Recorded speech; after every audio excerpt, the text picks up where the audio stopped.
Welcome, everyone, to Best Available Podcast. It is Monday, April 12th, 2021.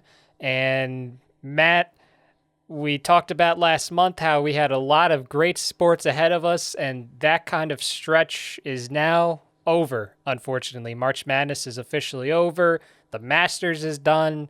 So that great 1 month stretch of sports that we had is done for another year.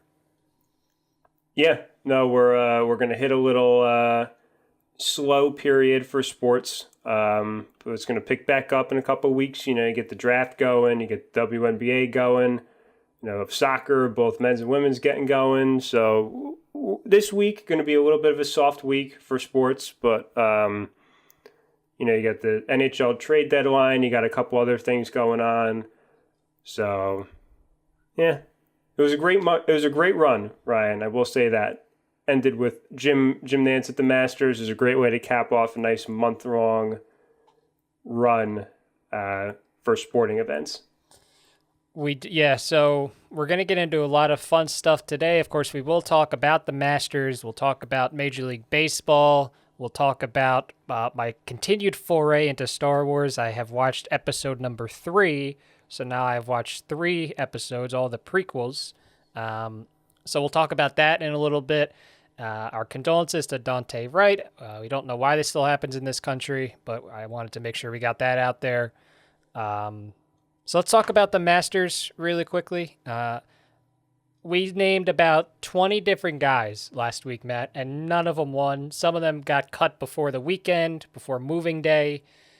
So it's our fault. We'll work on that for the next major. But let me ask you this, Matt. So Hideki Matsuyama won. Obviously, he won it ended up being just one stroke over Zalatoris, who entered everybody's hearts and became everybody's favorite golfer this weekend, seemingly. But let me ask you this. There were a lot of big names that did not make the cut for the weekend. So what do you prefer? Would you have preferred all of those guys making it in for the weekend, or do you kind of enjoy when something like this happens where you see names you don't normally see climbing up the leaderboard at a major? I'll take whatever's entertaining at the end of the day. Whether it's Will Zalatoris or Tiger Woods. I'll take whatever provides the best product on Sunday. And listen, there was a chance, Ryan, towards the tail end of yesterday where things could have really got interesting. And I'm sure we'll talk about it when Schauffele just absolutely butchered that one hole, put the ball in the water, triple bogey. That was the turning point to where things could have really gotten interesting. For me, I don't really watch golf for the name value, Ryan. I know some people do. I watch it more from the aspect of just the game and the relaxation of it. So I don't really have a preference of who is playing at the end of it on Sunday because they're all professional golfers. They're all a million times better than I am. So I appreciate their talent. Well, let's talk about the Schauffele thing because he made a very, very late run. Going on to the back nine, he was only 6 under. Matsuyama was 13 under, so Xander was kind of an afterthought at that point. But then he reels off. So he went on an incredible run, and going into the 16th hole, he was only back by 2 strokes. Matsuyama had fallen to 12 under. Schauffele was 10 under, but then you brought up the dreaded triple bogey on the 16th hole, and that was historic in and of itself for Schauffele because I saw this incredible stat. It was the first triple bogey of his major championship career. He had played 1,041 holes in majors entering hole 16, and then he finally got his first triple bogey. What an awful time for that to happen. We were really coming close to what would have been an incredible finish on the final 3 holes, and unfortunately, Xander he couldn't keep it together there. That's why I love majors. I feel bad for Xander, but at the same time, we had that kind of intrigue and the fact that it seemed like he was getting set to make a run at Hideki, and then all of a sudden, just snap of a finger, it went away, and he wasn't 10 under anymore. He was now 7 under. So that was in and of itself, it was bad, but it was exciting. Yeah, and I will say he was one of the people we named. So we got him in the top 5. So we got 2 of the top 5 in there. Proud of us. But we did say we will never talk about golf again if we don't get the winner right. But I think getting 2 out of the top 5 should get us at least some credit.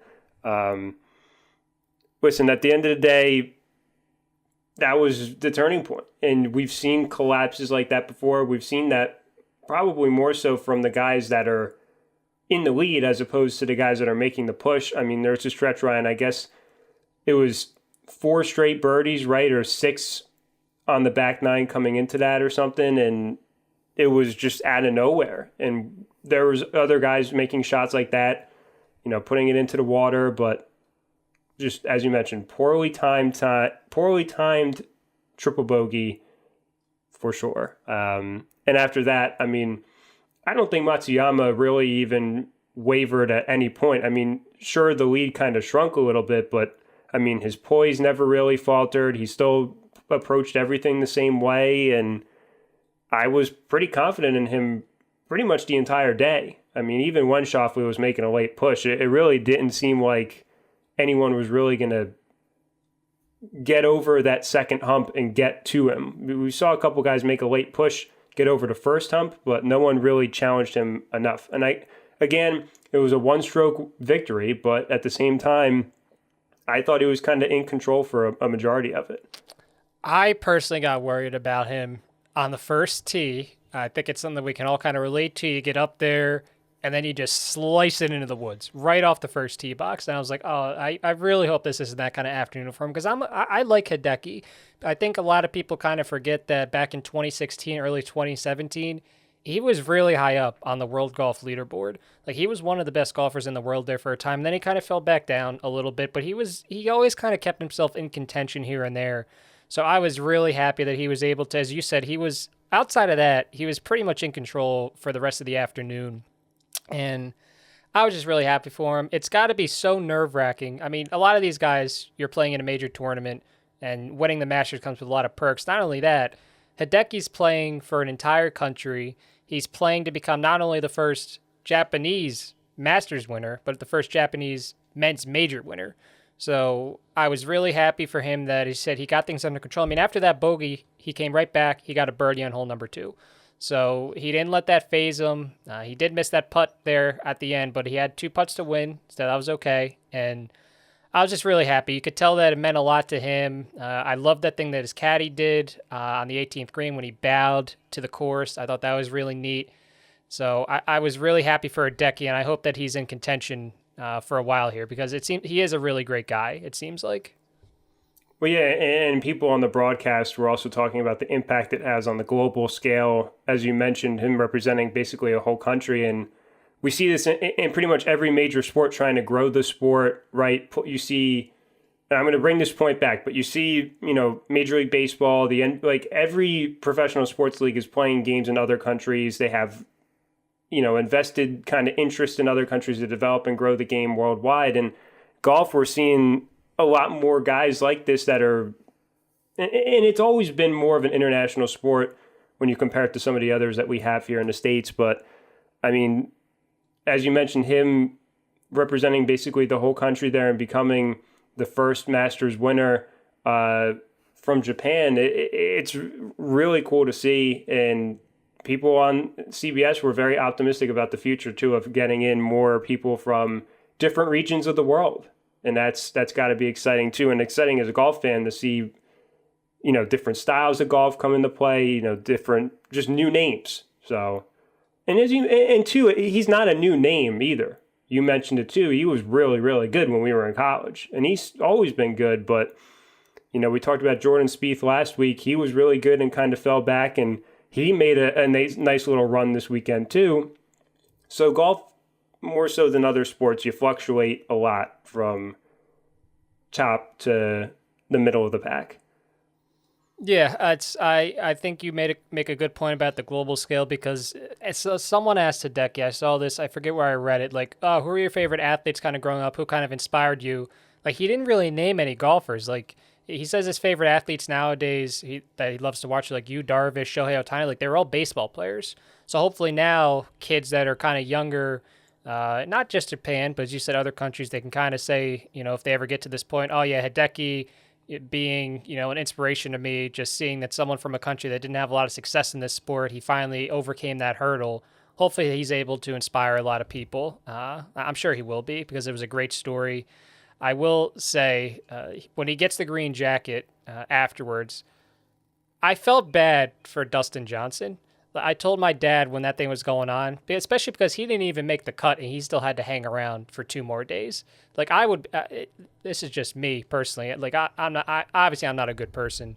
I would have been pissed that I had to stand around for 2 days just to hand off my green jacket to somebody else. Like I would not have been able to handle that as gracefully as he did. Made $10,000 to stick around He for did. 2 more days. Yeah. So, I mean, as someone who would have loved $10,000 to sit on a golf course for 2 extra days, I mean, that's why I'm not a competitor at the end of the day. I mean, these guys want to go out there and play every single day, but yeah, it stinks. It's not going to be.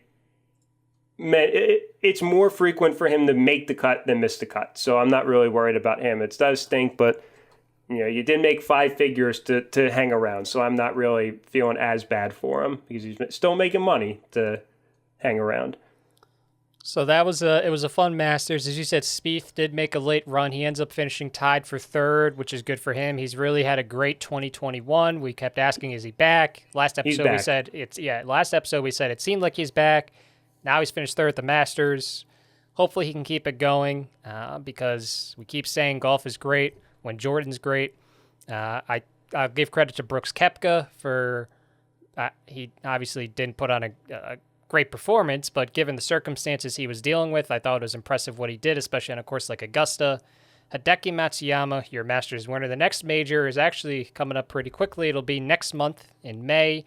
It'll be the PGA Championship, and they're going to be in South Carolina from May 20th to 23rd. So that'll be the next big major. We'll see if we can pick a winner for that one. We'll see if we can rebound from our tough performance last week. But congrats to Hideki. We're going to transition now to Major League Baseball. And I don't know if we're going to do this every week, but for right now, we just want to hit on some big storylines. I think the biggest thing that relates to the shirt that I'm wearing, instant replay has always been a polarizing topic in every sport, and it seems like especially Major League Baseball, especially from a lot of the old-timers. And it feels like, especially this year, it doesn't seem to be serving its purpose as much as it should be. And I think a perfect example of that was last night in the Sunday night baseball game in front of a national audience. Alec Boehm in the top of the ninth was sent from third base on a sacrifice fly, and the replays never showed him touching the plate at all, even though the umpire had called him safe, and then they did not overturn their call, despite there really not being any evidence that he ever did even just so much as graze the plate. And it raises the question, what's the point of instant replay if you're not going to get the call right? So I want to ask you, because I have my own opinion on this, how do you feel about instant replay in baseball specifically? Do you like the idea of it, or do you think they should just do away with it if they're not going to end up making the correct call? I think instant replay in any sport is needed to some extent, right? Now, it's the execution, as you mentioned, of that instant replay system that makes or breaks whether it's effective or not, right? I think there's a few professional leagues that do a very good job at it. And then we also have to take into account that this is the newest instant replay is in Major League Baseball, right? That and VAR in soccer, but that's a whole different thing.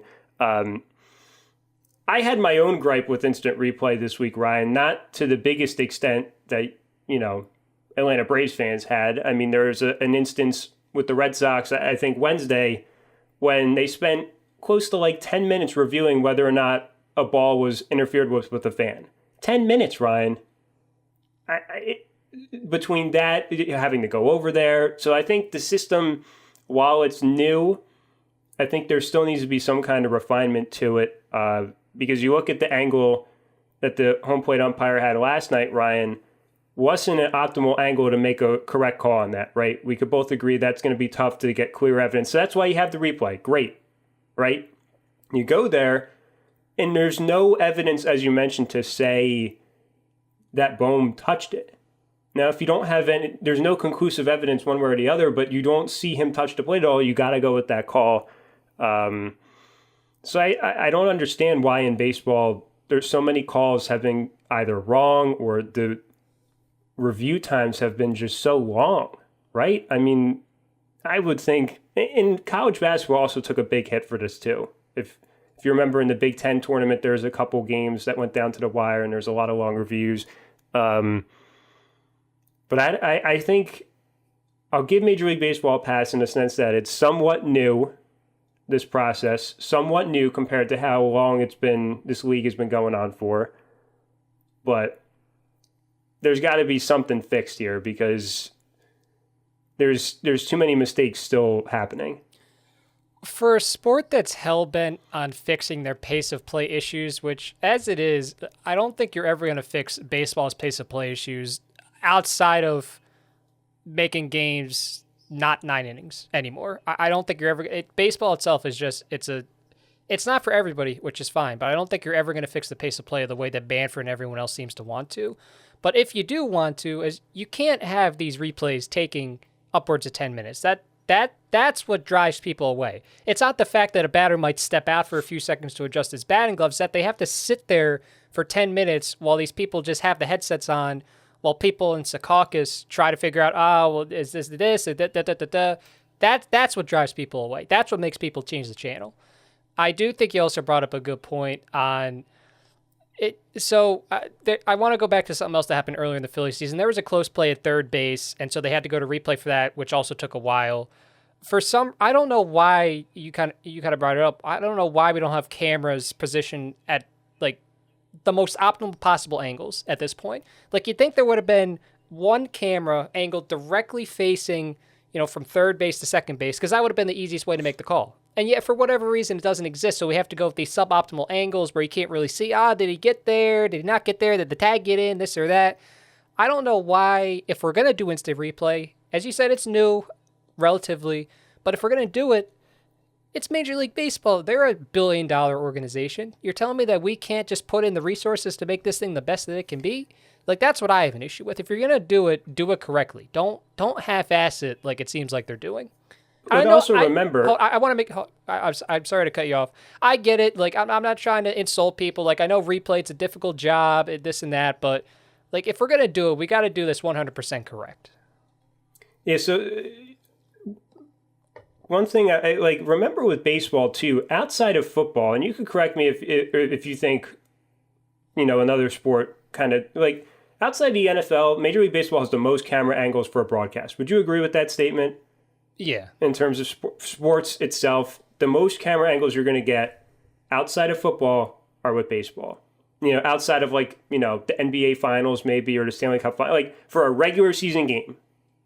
Major League Baseball probably ranks number 2 on that list. And to me, there's still calls that are wrong, Ryan. And I know the Michael Conforto play, they couldn't really go back and change it, but why go to review it at all then, right? He clearly leans in, which is, they could call him out. The Mets by the way, while we're talking about replay, talking about controversy, we got to give the Mets broadcast team some credit.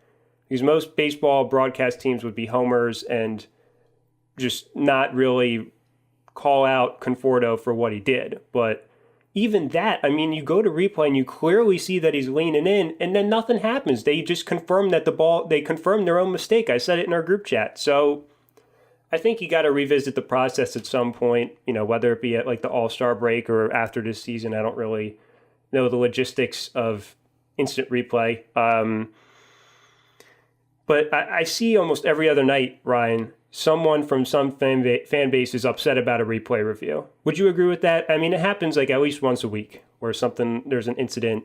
And again, it's new, but it's frustrating, especially when it happens to your team or when it's in a game and that you're involved in and it takes so long. So I feel like they're getting more calls wrong than right with replay, which is the complete opposite of the goal of it. I think that's the best way to put it. Also, you brought up the Mets broadcasters, the Phillies radio team last night. I did want to give credit to them because they also called out the fact that Alec, you can't really see whether or not he touched home plate, but based on the angles he did see, he probably didn't, so he should have been called out. The only argument that I've seen is, maybe his spikes hit the plate. Well, there's no way of knowing that based on the angles that we saw. So clearly, I agree. He should have been called out. and then, you move on from there. I like how aggressive they were in sending him because Ozuna doesn't have the best start. I will say, a better throw, none of this ever happens, number one. So, but listen, I'm not going to get it. It's not up for discussion. That's just my point. I'm not going to get into it, but I'm just saying, maybe if Ozuna was a better fielder, maybe none of this happens, but not up for discussion. So we talked about instant replay. I'm sure we're going to talk about other MLB rules and stuff. Well, you know what? Actually, this has been a hot issue in our group chat recently. The extra innings rule is back for 2021. Some Yankees fans were not very happy about it early in the season. I'm of the belief that in the regular season, I'm fine with it. It's, there's 162 regular season games. As a kid, I kind of like the idea of these things going 17, 18, 19 innings long, but nowadays, I think that's unnecessary in the regular season. It seems like I have the minority viewpoint in that regard. It seems like everyone hates the extra inning ghost runner on second rule. I understand it, but I just feel like for baseball alone, 162 games, the extra innings rule, it works as it should. I personally like it. So the Red Sox have benefited twice from that rule this week. So I'm trying to keep that from influencing my opinion. When it first happened, I literally said to myself, oh, we're doing this again, which the whole pace of play thing, Ryan, I feel like baseball has hit its limit, right? Roughly right around 3 hours. There's not really much you could do to make it any quicker. The same thing for like the NFL, 3 hours. That's what a game's going to take. Like a college basketball game, quick, clean, 2 hours. Like, there's not so much you could do. And I get you don't want them running long into the night. You're going to lose people, but I don't know. I think it's a gimmick at the end of the day. Granted, again, the gimmick gave my team 2 wins this week, but I don't know. Maybe I'll warm up to it. You have warmed up to it much quicker than I have, so I will give it more time. Yankee fans, I think, were just on the wrong end of it, so that's why they didn't like it. But I don't know. I would have been the same way, too, to be perfectly honest. So I don't blame Yankee fans for feeling that way. I would have been the same exact way if the Red Sox lost. So I don't know. I'm 50-50 on that. I agree that it's a gimmick. This is not me saying that regular season games don't matter, because I to an extent they do, right? But when you have 162 of them, I think that something like this is fine, because still in the postseason, it goes back to the way it used to be, where there's not a runner on second, you just do it normally. I think it works like that. I think it's kind of like in the NHL, the 3-on-3 overtime. You do that in the regular season, it's easier to score that way, but in the postseason, it's just full 5-on-5 overtime the way it used to be. Listen, that's the way that I see it. Is it a gimmick? Yes. Is it kind of more entertaining for a fan because they don't have to be there as long, because the action happens kind of quicker? Yeah. I mean, I personally like it. I understand why people don't. It's like, oh, well, let's just let the pitchers go. Let's see who has the better squad, this and that. It's early April. I don't need to see a long extra inning game in early April. I'm a big baseball fan. It's probably my favorite sport. I don't need to see some team go 16 innings the first week of the season. That's just me. We went 12 the first week of the season with that rule. So, I mean, even with it, there's still some games that will go longer. I need more time, because I mentioned this last week. Last season, I will be honest, I did not watch as much baseball as I probably should have in a 60-game season with a team that was horrible. But let me warm up to it more this year, back on the full-time fan thing after a brief hiatus, but I don't know. I need more time with it. I'm sure I'll hate it in 2 weeks if the Red Sox are on the wrong end of it, but it's a gimmick. It's what it is, but it's not like, we're not saying this as like a derogatory way towards it, right? I mean, it's just what it is. So I don't know. I don't know. Another rule that I did want to talk about that's been brought up a lot, the designated hitter was not brought back. That was a rule that was not brought back, the universal DH for the National League.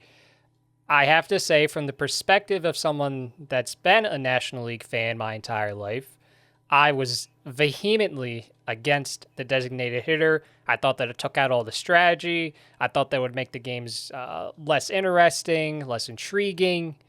after 1 year with the DH, I don't know why they didn't go back to it. I am sick and tired 2 weeks in of seeing pitchers hit. Like it's just a waste of my time. Like I get the whole pitchers who rake this and that. Oh, look at that. He hit a double. How cool is that? It rarely happens. The only time, like, you rarely see that happen, but the certain times it does happen, everybody celebrates. Like, I've had enough. I don't need to see these pitchers strike out on 4 pitches to start an inning, to end an inning, to break up a rally. I don't need to see it. Let me just see somebody that knows how to swing the bat. And as someone that I get that MLB's trying to get offense. Like, that's not necessarily why. Like, I'm not always like a big let's score a bunch of runs kind of guy. But let's just put the bat in someone's hands that knows what to do with it. I don't need to see a pitcher flail and take pitches right down the middle. It's not entertaining at all. I need the DH back in my life. Well, because then after that, Ryan, one thing too is you're burning through pinch hitters left and right off your bench virtually every night, depending on how early you got to take your pitcher out and how often you change out your pitcher. So you're basically narrowing down your options if you go into an extra innings game, not only with your pitching, but also in terms of guys on your bench. I've been a big DH guy. I make the joke, just slap a DH on it and it'll fix all the problems. I make the joke, but at the end of the day, if you want excitement, you put another guy in there that could hit a home run, right? Or another guy that can hit for a decent average. It's not going to induce an out right off the bat. So I agree. I don't know why the National League hasn't done it for a long time. As an American League fan, it makes a big difference because you got to pitch to everybody. So, yeah, I would have preferred to see the DH come in as opposed to the extra inning rule, the 7-inning doubleheaders. I mean, I feel like we kept the wrong things from last year. The pitcher's job is to pitch the ball and try to get the batters out. His job should not have to be walking up to home plate, trying to lay down a bunt, fouling off two, or not even making connection with the pitch and watching it go right by him. And then, not to mention, a pitcher batting is pretty dangerous if you think about it. We've seen so many bad things happen. We saw, I think it was Scherzer when he tried to go bunt and then the ball came up right into his face. We've seen pitchers that the ball hits their hand or their wrist when they try to lay down a bunt, this or that. I don't know why a pitcher is the most valued commodity on a team. It is so hard to find a good pitcher. Why are we trying to risk their health by sending them up to the plate? There's no need for it. Just let them pitch. As you said, don't have them get pulled when they're pitching really well just because you need to try to get some offense going. Their job is to pitch. Just let them pitch. That's my thing. Listen, I have transformed. I used to be anti-DH. Now I'm for the DH, and I'm sure everybody out there can be like that too. Please bring the DH back. I'm tired of seeing Aaron Nola strike out. I can't do it anymore. I've had enough. Well, imagine if Tampa Bay was in the National League with all the substitutions and pitching changes they make. I mean, they'd run out of their bench in the fourth inning. But I agree, Ryan. I'm happy that you've come over to this side. I really am. As a big American League guy, very happy that you're embracing the DH. It's even worse, Ryan, being an American League guy. When the Red Sox would come through to Philadelphia or any National League park, it's even worse for me, Ryan. Imagine like the years of having to watch like David Price, Chris Sale, John Lester, these guys get up there and try and hit the ball, right? Clay Buchholz, like any American League pitcher is going to be exponentially worse because they sometimes don't even take the bat off their shoulder. And you want to eliminate strikeouts from the game and create more offense. I mean, that's the number one example right there of what's causing part of it. So that's what gets me too. We have a couple of former American League pitchers on our roster, and Matt Moore and Chase Anderson, and the broadcaster said, "Oh, well, we talked to them during the spring. They're real excited to hit again." Well, you could have fooled me. They walk up there and just watch two pitches go right down the middle. They don't take the bat off their shoulder, so it doesn't seem like they're excited. It's not worth it. Just please, I think the sources seem to be saying that the DH will be back next year, which I'm excited for, so I only have to deal with this one more year. I need offense. I already have one spot in my lineup where nobody seems to hit. I don't need two. So please let me put someone in the lineup that can hit. Who's that other spot? Center field. So right now we have 2 spots that can't hit instead of just one. I do want to talk about one pitcher, though, in the league that can hit, and Shohei Ohtani. And he was up and down his first few years here in the major leagues, but this year he has really gotten out to a flaming start. He's throwing gas. He's hitting missiles. He's been a really fun player to watch. I'm glad that we finally get to see this. I was on this guy, not to brag, I was on this guy back in 2016. I said, listen, I know the Phillies fans want Trout. I know that they want Machado. I know that they want anybody else. I wanted Ohtani. Of course, they were never really in the conversation. But I'm glad that he's finally putting it together. Of course, health is always going to be the big issue with Shohei, but I think I even saw a stat yesterday that he was tied for the major league lead in stolen bases or something, which is it's incredible. And I'm just very excited because this is what baseball needs. They don't need, these crazy rule changes. They don't need to, change the ball or ban the shift. They need players like this that can become a face for the game. And Shohei's finally kind of becoming that. And as long as he stays healthy, I think he's going to be an MVP candidate this year. Yeah, I can confirm that you've been on this guy for the better part of 4 to 5 years. I will give you the pat on the back there. I think you went on Hawk TV and were raving about him too. Yes, I I'm did. pretty sure. Yep. Okay. So props to that. Listen, I agree with you. As kind of the cat, like we talk about, like you're more of a diehard baseball fan. Like I'll watch all the Red Sox games and then some other teams. Like Glenn and Zach will watch Yankees games and like really dissect it. Like looking at it from a Red Sox fan's perspective, casually to the rest of the league, it's exciting that we have more players like it. I mean, having him on Sunday Night Baseball as well. I mean, having newer teams, newer players I have a gripe about Sunday Night Baseball that we could table for later. But last week when we had 2 newer teams on there, you get exposure to some of these exciting players, right? Tim Anderson, Shohei Ohtani. I know I'm kind of hijacking this point here, but I'm going to bring it back. Ohtani is really exciting. It's something we've never seen before in our life, right? We've never seen a guy go out there and start a game and then just rip a home run right at like in the bottom of the first inning. So it's crazy that he's good at both, right? It's one thing if like a guy does it and he's just hitting like a normal average, contact hitter. He goes up there and he could like rake. Like he could really knock a ball out of the park and then go out there and throw gas the next inning. So we got to appreciate it for what it is. I mean, it's a shame that he's on the West Coast, right? So a lot of his games are later, but we're also in our younger years and we stay up late, so we can take advantage of that now, right? So it's a good thing that he's in here now and not in 20 years when we're probably not going to want to stay up till 1 a.m. to watch baseball. So I'm excited. I hope we get more guys like that in baseball. And I think we are. Maybe not necessarily a dual threat guy like Ohtani, but we're getting a lot more guys like him in terms of just excitement level. Yeah, 100%.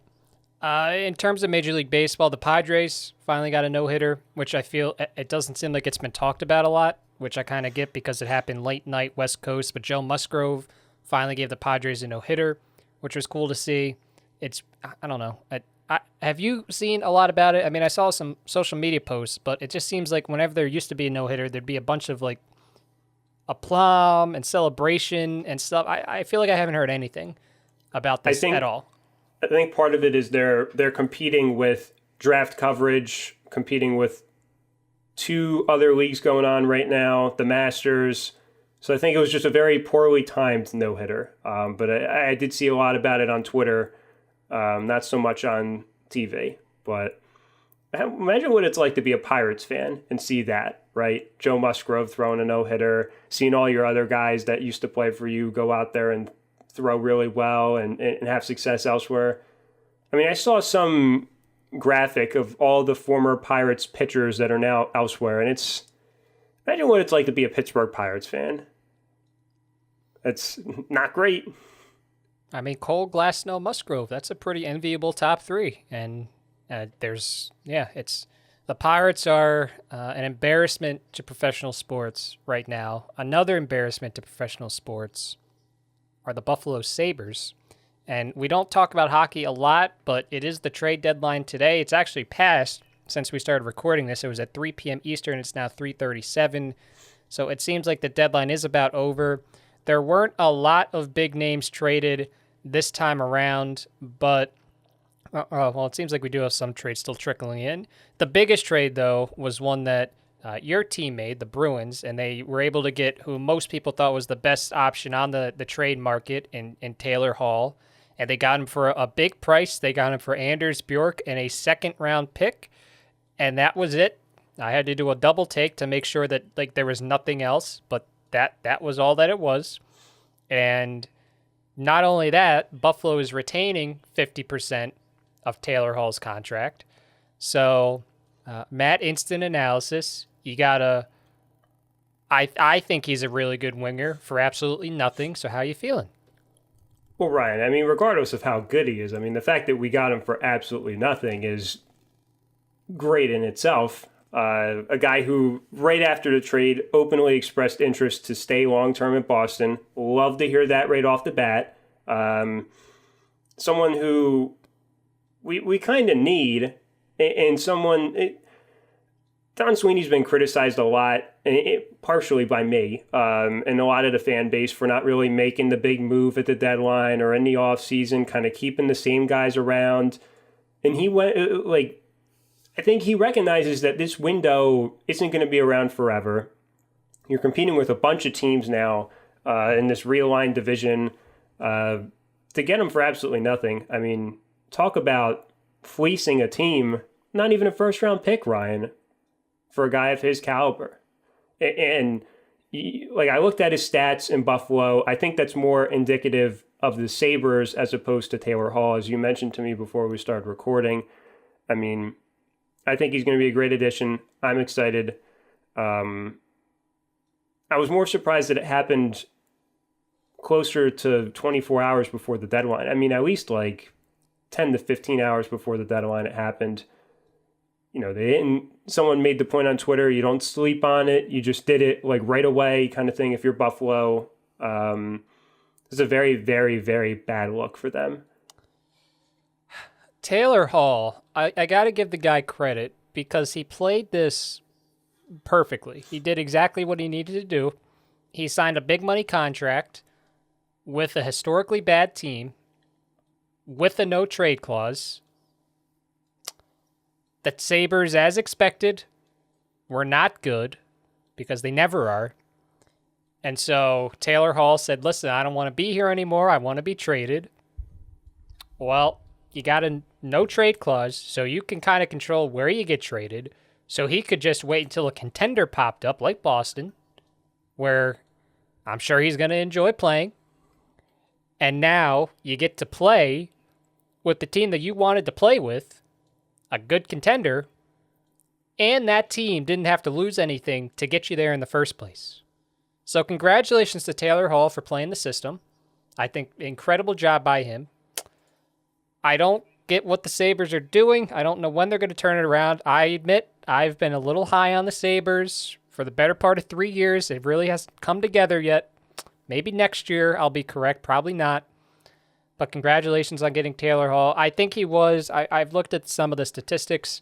It seems like he was pretty unlucky. It seemed like he was playing well, but he was a little unlucky. I have to imagine that now when he goes to Boston, he's suddenly going to start lighting the lamp with some consistency and become an all-star winger. That just seems to be what's going to happen. So congratulations on getting a great winger for nothing. Well, look at the caliber of players that he's going to go play with, too. I mean, he's probably going to get put next to Krejci there on the second line, and he's going to be really, really good there, right? I mean, the quality of players, no disrespect to Buffalo, but, I mean, this is a team in the Bruins that has been to a couple Stanley Cup finals. This same core has still been there, really, since this banner behind me says 2011. There's still some guys kicking around from that team somehow, some way. So it's a great opportunity. They got to get healthy, though. They got to kind of get the pieces to fit in and get their feet back under them. It was great timing, though, because they got absolutely torched by Washington, and then this trade was announced, so it made me feel better about myself. So that was nice. The Sabres, Ryan, haven't been good since we were in middle school, right? I can't imagine that they've been anywhere near contention since, like, 8th grade. Yeah, the last time they were good, really, I mean, they did make the playoffs that one year you're talking about. I remember it because they played the Flyers in a Game 7 on Easter. But they weren't, the last time they were really good, was when we were even younger than that. I think it was the last year that Danny Briere was there, was probably the last year they were really good. And I want to say that was 06, maybe, so it's been a while. It doesn't seem like they're going to be good for a while longer. If they make trades like that, and I say it's, for those of you that maybe aren't the biggest hockey fans, someone like a Nick Foligno, who he's a solid player in his own right, he got traded for a first, a fourth, and a fourth. Taylor Hall, the best player on the market, only got a second, and Anders Bjork, which, listen, Anders Bjork, solid player, okay, listen, I get it, but there is no universe where he should not have fetched at least a first. I don't care. You can say that he hasn't played well this year, this or that. These teams have a bunch of analytics behind them. They can see the same thing that I see, and that's that he's played well this year. He just has been a pretty unlucky. There's no reason he shouldn't have gotten a first. Well, how about the other contending teams that didn't have any offers better than Bjork and a second-round pick? I mean, I don't know if anyone was offering for Taylor Hall, but I can imagine there were some calls coming in. I mean, did they just settle? I mean, they also traded to a team that is in their division, right? I mean, I don't understand. Well, obviously. That's why I was saying that Taylor Hall played this perfectly, because he had a no-trade clause. So even if there was a team that came in with a better offer, Taylor could have just said, I really don't want to go play there, honestly. Which is, listen, I'm all for the players having more power. I'd rather them have the power than the owners or the front offices. But he played the system perfectly. He got his money, and now he gets to go to a contending team, and the team that signed him initially gets nothing. So he played it perfectly. So good for him. And he also doesn't have to really move across the country. He said in his press conference, he's like, I'm going to get my car and drive to Boston. I'm like, There you go. Good for you. Congratulations. Just pay for like a U-Haul. You don't have to fly it across the country, all your stuff. You could just get it in a truck, drive it over yourself. Yeah, great all around. You had a team that going into the day had single-digit wins, and now you're going to a team that's going to make the playoffs. So good for you. Congratulations, Taylor. Some other big names that got traded, I said Foligno, David Savard, who was one of the better defensemen on the market, got traded to the Tampa Bay Lightning for a first, a third, and a fourth. And that was kind of it. There was a lot of big names that were in rumors to be traded that just they didn't materialize. Matthias Ekholm was one of them for the Predators. Ryan Ellis was another one. I think the expansion draft and the flat cap kind of hurt this trade deadline a lot. I think that after the expansion draft happens, we'll probably see a flurry of trades, but that's a few months away. That's something that we haven't really talked about, but there's going to be another NHL team and another expansion draft coming up, which is exciting. Seattle finally gets their own team, so that'll be exciting. That'll be something that we talk about on the podcast in a few months, the expansion draft. I'm interested to see how it goes in comparison to Vegas and the type of players that they got. But, yeah, so that was our hockey segment for the week. We'll probably talk about hockey again before the playoffs when we give our predictions that the Flyers will not be in this year, sadly. Ryan, I'm hopeful you're on a better track than the Sabres are. We also forgot to mention in our baseball segment, not to go back there, but we forgot to send our condolences to Jacob deGrom for being on just an awful team. So if we want to circle back to that, if not, we could save it because I'm sure it's going to be the same thing next week. I don't think anything's going to change in that regard, but I'm sorry, Jake, that you're on a team that can't score a run against the Marlins. The final thing about hockey, the Sharks got a goalie named Magnus Krona, and I think that's just like one of the coolest names ever. So that's the last thing about hockey. Yeah, I felt bad for Jacob deGrom. I agree. They need to get him out of the NL East. They need to get him somewhere, like maybe like in the American League West, I think would be a good place for him to go. The Angels need pitching, so I think that would be a good spot for him. But if they could get him out of the NL East, that would be the best thing for his career. I do feel bad for him. He's probably, this is probably a hot take. This is probably the best pitcher we've seen in our generation, in my opinion, Jacob deGrom. And he doesn't get any help. Like I worry that this guy is going to get forgotten about by certain people because he's not going to have the wins or the rings to back him up. It's exactly it. The same people that vote on the Hall of Fame, Ryan, are the same people that still think pitcher wins are a valuable stat, right? And I thought about this the other day, too. I'm like, this guy can go 0-32 on a season and have an ERA under 1, and some people still say, oh, it's DeGrom's fault. Like, there's still people out there like that in baseball. So I feel bad for him. I'm trying to go through all the pitchers that we've seen in our generation. I think he's definitely top 5, maybe top 3, probably top 3. I mean, people just forget how good he is because he's not, no offense to the Mets, but he's just not, like, he's not put on the same pedestal that Kershaw is because Kershaw is on a team that is very good and wins 100 games every year. So I think that's why a lot of people kind of just forget about Jacob deGrom. But got to feel bad for the guy. And if you still think, if you are listening to our podcast and you think that pitcher wins are a good stat, you're wrong. Like, I will not, you're wrong. Sorry. Like, stop. Ryan will give you a bunch of, like, alphabet soup stats that'll be much more indicative of DeGrom's performance than wins. Yes, I will. Not today, but I will in the future, eventually. So, yeah, we did need to hit on that. That was a big storyline that I completely missed. So, good looks. Before we get into Ryan watches Star Wars for the first time, WrestleMania was this weekend. That was good. I wanted to just get that out there. NASCAR was supposed to be Saturday. It started and then got moved to Sunday. Martin Truex Jr. became the first multi-time winner this season. So, he won 2 races now. So, the streak is finally over. Which is unfortunate. I really wanted that to keep going, but that's NASCAR. Formula One is coming back this weekend. I think they are in Italy, I'm pretty sure. I would have to double check, but I'm now a big F1 fan, so I will make a 30-second point about that next Monday. But now we can get into Star Wars. I watched episode 3. If you missed the last episode, I'm watching these chronologically, not by release order. So I watched episode 3 a few days ago, Revenge of the Sith. And it was better than the first 2. So they keep getting progressively better, which I had read and had heard that that's what happens. The dialogue has continued to get better, movie by movie. It seems they're still a little long for my liking, but it seemed like everything at least had a purpose this time, which was nice. My biggest takeaway right now is that Anakin is a hypocrite, and I think that's the biggest thing. Yeah, you're very anti-Anakin, Ryan, ever since you started The Phantom Menace. I told you, this is probably one of my favorite Star Wars movies of all of them. Probably like number 2 on the list. Empire Strikes Back is still the number 1 for me, but I will stay in. Shout out to Mike Levy, former WMCX broadcaster, friend of the show. He and I spent multiple hours in a car on the ride to the MAC tournament a couple years ago, breaking down why Revenge of the Sith is actually a very good film. And people like to bash the prequels, and I get it, right? I am able to say and agree with a lot of the criticism that people have from those 3 movies. But Revenge of the Sith, and I said this to you, Ryan, it goes from 0 to 100 real quick in terms of just the pace and stuff happening.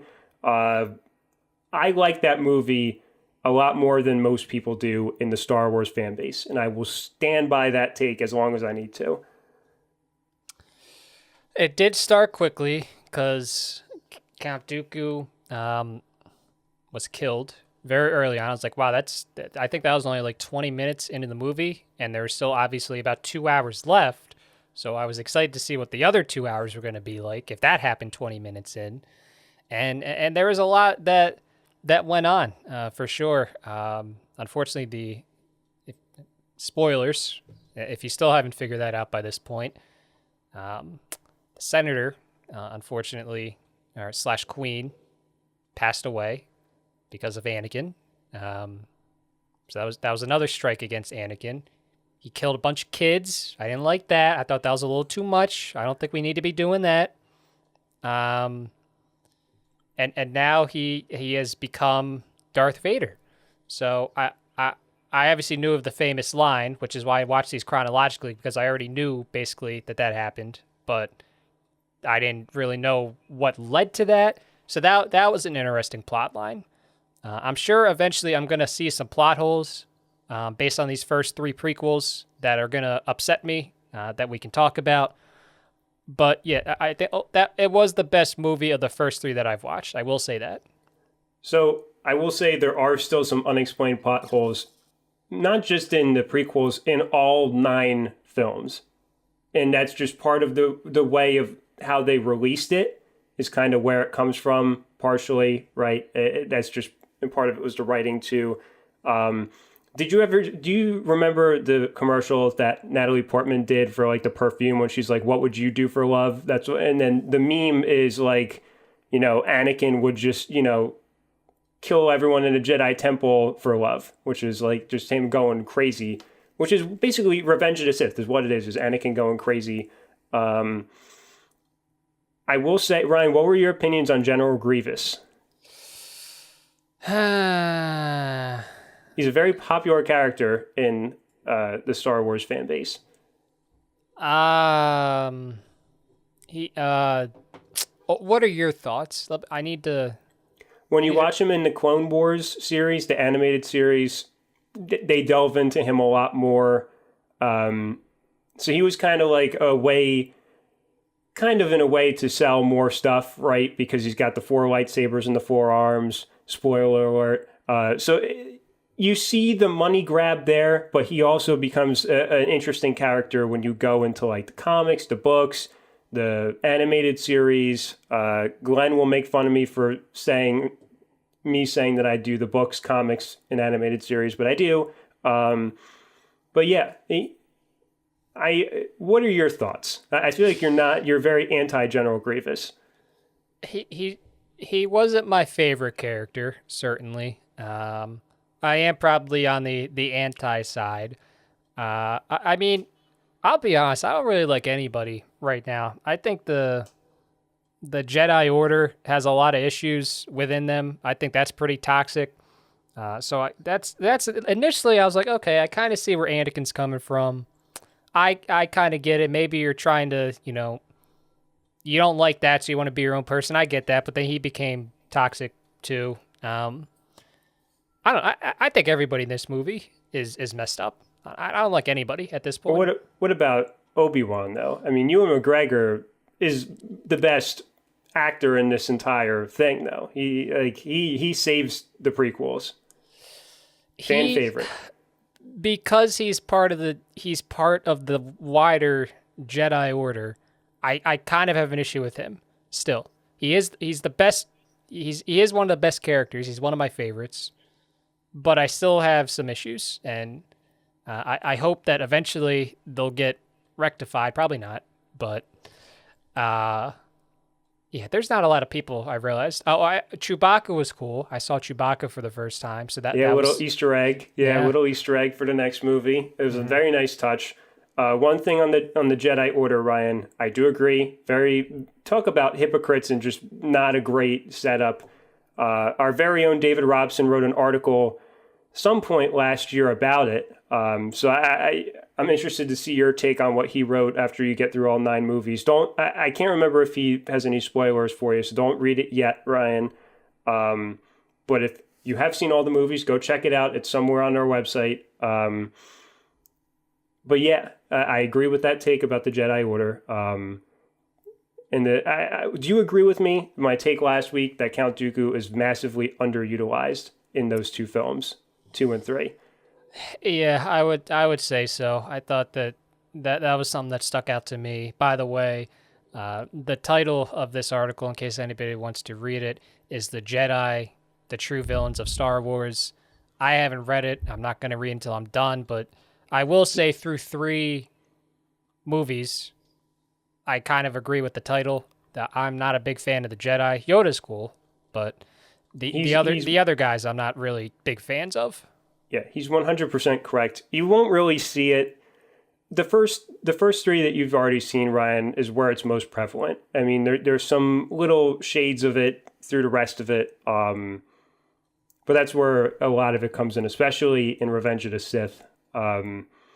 Listen, I love Samuel L. Jackson. I love the Mace Windu character, but he's like number 1A of him hating Anakin, right, or just having this weird beef with him. It was part of the reason why he, had his hand cut off and thrown out the window and all of this started, right? Because they didn't make him a Jedi Master. He was getting all like irritated with them, and Anakin, I mean, shouldn't have gotten irritated with him. Like there's just that whole beef is what started this whole thing. So Mace Windu kind of started the whole chain of events. I mean, not him personally, but him, the Jedi beliefs. What do you think about Palpatine, though, Ryan?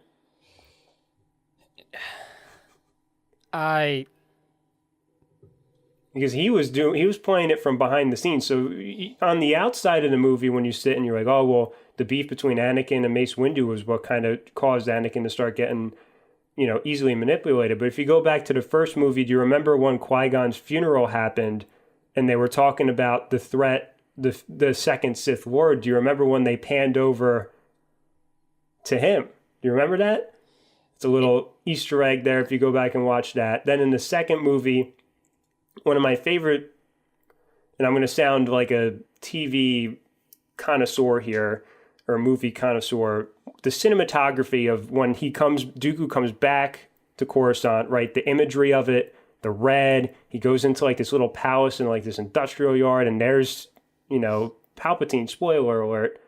So him from behind the scenes is kind of like an interesting little thing when you go back and rewatch the movies. He was always a little sketch to me, even from the beginning. Something didn't really sit right with me about him. So I'm glad that my inferences proved to be correct. I'm excited to see how the story continues. I mean, I am now through the episodes 1, 2, and 3. So now I'm, I guess, about a third of the way done, I suppose. I mean, I got my list here. It's going to take a while, but we're hopefully by May 4th, I can finally be one of those people. So yeah, you're going to be like me. Star Wars Day, Ryan. It's a big day. Maybe I can say May the 4th be with you and be one of those people. I can't say it right now, but hopefully in the future I can. By the way, I want to say this at the start. I am a hero because I did get my vaccine shot, number 1. So I am not to brag, I am kind of a hero. I felt pretty heroic just getting that needle in my arm. Be like, yep. And then I got my little vaccine record card. I was flaunting that when I was walking past all those idiots in line. Like, hi, I got one of these and you don't. I'm a hero. But well, they got their card too, just in like 20 minutes after you did.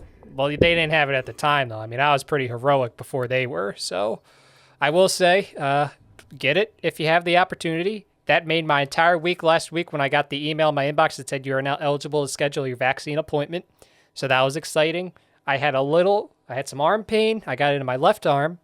Other than that, I was good. I know it hits everybody differently, but if you have the opportunity, please go get your vaccine shots. It seems like a lot of people are basically eligible, especially in our state. I think next week is when everybody becomes eligible. So please, if you have the opportunity, go and get it. It's a seamless process, very easy.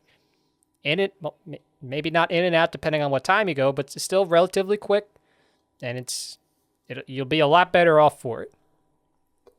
Yeah, I will be vaccinated by this time next week when we record, so that'll be nice. I will be able to say that I'm a hero as well. Mm-hmm. Yep. My arm, having like these twig arms. Sometimes when I get shots, I worry about how much I'm gonna be able to lift the arm. You got muscle on there, Ryan. That's the difference. See, you didn't have as much arm pain. Me, it doesn't matter. You're worried about the side effects. Doesn't matter. If you want to go back to normal life, get the shot. That's just my take on it. Yeah, I got my second shot set for May 1st, and then I'll be fully vaccinated. As I said in our group chat, then I can open mouth kiss strangers on the sidewalk when I walk past them, which I'm excited to do.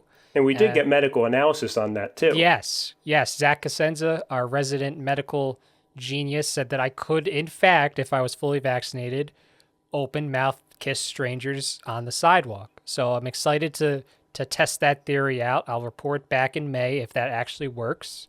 And yeah, that's basically it. We're coming close to becoming the heroic podcast because we're both going to be vaccinated in a week. So that'll be cool. May 10th is when we're both fully good to go because I get mine the 19th. And for people who aren't as computer trained, right, that can't really find an appointment there, my recommendation is call. I called. I was on hold for a while, but then they made the appointment in 2 minutes and I was done. I'm thankful I did it. So I recommend trying the call to get your appointment. As Ryan said, everyone's going to become eligible next week. It might take a little bit because it's literally everybody else, but still call when you're eligible and get the appointment quick. But yeah, we'll be heroes pretty soon. It'll be nice. So that was a good way to end Best Available Podcast 36. We have the NFL Draft coming in 2.5 weeks. We have the Soundtown Music Festival coming up in a little over 2.5 weeks. It's the same week, basically, as the NFL Draft. So that'll be fun to look forward to. That's May 1st and May 2nd. Oh, wow, I go for my vaccine on that day, too. Wow. Okay, cool. That'll be a fun day then. Our website revamp is going to be done very shortly. We're excited to reveal that, so be sure to keep your eyes peeled. We'll also make an announcement on social media, so follow us there. That way you don't miss it. Thank you for listening to this episode of the Best Available Podcast. We'll catch you guys again next week, and enjoy the rest of your day.